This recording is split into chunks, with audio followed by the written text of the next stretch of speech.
नमस्कार, आपका नए और प्रेस वीडियो में हार्दिक स्वागत है। सभी पेंशनर्स, केंद्रीय कर्मचारी, राज्य कर्मचारियों के लिए बड़ी खुशखबरी। जी हाँ, सैलरी व पेंशन में बढ़ोतरी के साथ 18 महीने के बकाया DRA पर ऐलान को लेकर केंद्र सरकार से बड़ी खबर आ चुकी है। तो बने रहा आप इस वीडियो को लास्ट तक और जाने इन बड़ी खबरों को सबसे पहले।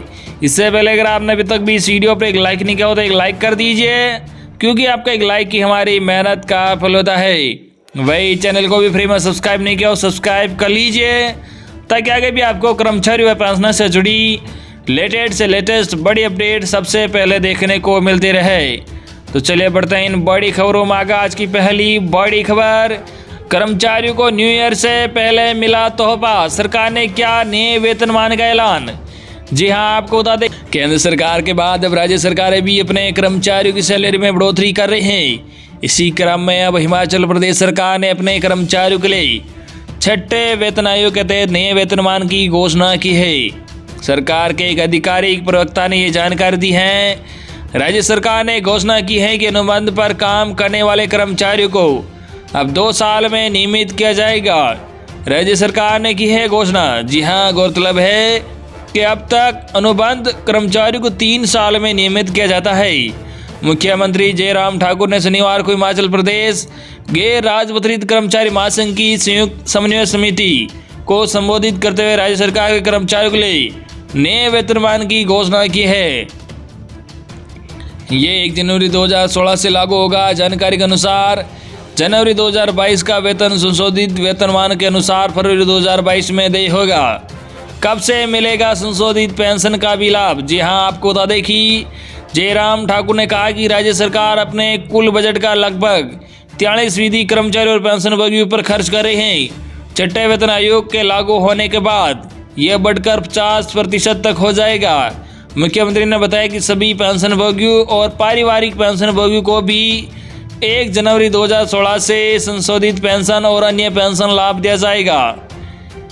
वही अगली बड़ी खबर, कर्मचारियों की बल्ले बल्ले बढ़ेगी पेंशन, हटेगी EPS पर लगी लिमिट। जी हां, अगर आप एम्प्लॉय पेंशन स्कीम EPS के लाभार्थी हैं तो आपके लिए खुशखबरी है। EPS पर लगी कैंपिंग को हटाने के लंबे वक्त से मांग चल रही है। अब इस मामले में सुप्रीम कोर्ट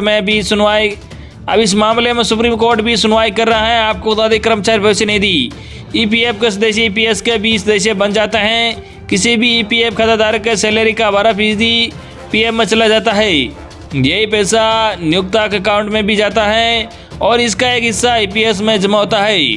EPS में बेसिक सैलरी का योगदान 8.33%, लेकिन पेंशन योग्य वेतन की लिमिट 15,000 रुपये है। ऐसे में पेंशन फंड में हर महीने अधिकतम 1250 रुपये ही जमा किए जा सकते हैं। अब अभी क्या नियम है उसको भी जान लीजिए। आपको बता दें कि अगर किसी कर्मचारी की बेसिक सैलरी 15,000 रुपये या उससे ज़्यादा है तो पेंशन फंड में 1250 रुपये जमा होंगे। अगर बेसिक सैलरी 10,000 रुपये है तो योगदान 833 रुपये का ही होगा। कर्मचारी के रिटायरमेंट पर पेंशन की कैलकुलेशन भी अधिकतम सैलरी 15,000 रुपये ही मानी जाती है। ऐसे में रिटायरमेंट के बाद कर्मचारी EPS रूल के तहत सिर्फ 7,500 रुपये बतौर पेंशन मिल सकता है। 15,000 की लिमिट हटी तो मिलेगी 7,500 रुपये से ज़्यादा पेंशन। जी हाँ, आपको बता दें कि PFO के retired enforcement office Bhanu Pratap Sharma के मुताबिक अगर पेंशन से 15,000 रुपये की लिमिट को खत्म कर दिया जाए तो 7,500 रुपये से ज़्यादा पेंशन मिल सकती है, लेकिन इसके लिए एम्प्लॉय का EPS में योगदान भी बढ़ाना होगा। अब जान लीजिए कि कैसे होता है EPS का कैलकुलेशन। जी हाँ, EPS कैलकुलेशन का फॉर्मूला होता है मंथली पेंशन बराबर पेंशन योग्य सैलरी। इसको EPS खाते में जितने साल कंट्रीब्यूशन रहा है उससे गुणा किया जाता है, फिर इसमें 70 का भाग दिया जाता है। अगर किसी की मंथली सैलरी आखिरी 5 साल की सैलरी का औसत 15,000 रुपये है और नौकरी की अवधि 30 साल है तो उसे सिर्फ हर महीने 6,828 रुपये ही पेंशन मिलेगी। लिमिट हटी तो कितनी मिलेगी पेंशन? जी हाँ, अगर 15,000 रुपये की लिमिट हट जाती है और आपकी सैलरी 30,000 रुपये है तो आपके फॉर्मूले के हिसाब से 30,000 गुणा 30, फिर इसमें 70 का भाग दिया जाएगा तो 12,857 रुपये की पेंशन मिलेगी। जान लीजिए क्या है पेंशन के नियम। जी हाँ, EPF की रकम निकालना चाहते हैं तो आप कभी भी अपने खाते में जमा राशि को निकाल सकते हैं, चाहे आपकी सैलरी 6 महीने की हो या 10 साल की। लेकिन पेंशन की रकम निकालने के लिए आपको थोड़ी परेशानी हो सकती है, क्योंकि इसके बहुत से नियम हैं जो आपको समझने चाहिए। आइए जानते हैं अलग अलग स्थिति में पेंशन की रकम क्या क्या कर सकते हैं। ईपीएस के लिए मौजूदा नियम है। ईपीएस का सदस्य होना जरूरी है, कम से कम रेगुलर 10 साल तक नौकरी में रहना जरूरी है। 58 साल के होने पर मिलती है पेंशन। 50 साल के बाद और 58 की उम्र से पहले भी पेंशन लेने का है ऑप्शन। पहले पेंशन लेने पर कटी हुई पेंशन मिलेगी। इसके लिए फॉर्म 10D भरना होगा। कर्मचारी की मौत होने पर परिवार को मिलती है पेंशन। सर्विस हिस्ट्री 10 साल से कम है तो उन्हें 58 साल की आयु में पेंशन अमाउंट निकालने का ऑप्शन मिलेगा। वही अगली बड़ी खबर, नए साल से केंद्रीय कर्मचारी व पेंशनर्स की होगी बल्ले बल्ले। महंगाई भत्ता बढ़ने के साथ मिलेगी एक और खुशखबरी। जी हां, आपको बता दें कि साल 2022 की शुरुआत केंद्रीय कर्मचारी व पेंशनर्स के लिए बेहद खुशहाल होने वाली है। जहां तक एक और उन्हें मिलने वाले महंगाई भत्ते डीए, डीएनएस रिलीफ, डीआर में इजाफा होने की संभावना है। वही हाउस रेंट अलाउंस, एचआरए और ट्रेवलिंग अलाउंस में हालिया बढ़ोतरी के बाद नए साल पर फिर बढ़ोतरी हो सकती है। इस संबंध में आ रही रिपोर्टों पर नजर दौड़ाए तो एक और फायदा कर्मचारियों को मिलने वाला है। दरअसल केंद्रीय कर्मचारियों के फिटमेंट फैक्टर पर भी सरकार बड़ा फैसला ले सकती है। लीजिए फिटमेंट फैक्टर को। जी हाँ, कर्मचारियों को मिलने वाली सैलरी में फिटमेंट फैक्टर का अहम रोल होता है।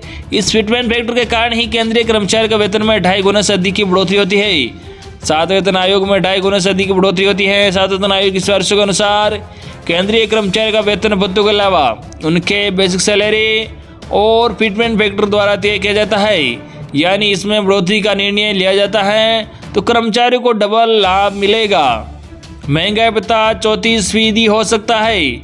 जी हाँ, जैसी संभावनाएं जताई जा रही हैं उसके अनुसार केंद्र सरकार की ओर से कर्मचारियों को दिए जाने वाले महंगाई भत्ते में इजाफा हो सकता है। हालांकि इसमें कितनी बढ़ोतरी होगी और कब इसका ऐलान होगा ये कहना अभी मुश्किल है, लेकिन ऐसा माना जा रहा है कि महंगाई भत्ता 31% से बढ़कर 34% हो सकता है। इसके अतिरिक्त बजट 2022 में भी फिटमेंट फैक्टर पर भी फैसला होने की पूरी उम्मीद जताई जा रही है। इस पर कैबिनेट से मंजूरी मिलने पर इसे बजट के खर्च में शामिल कर लिया जाएगा।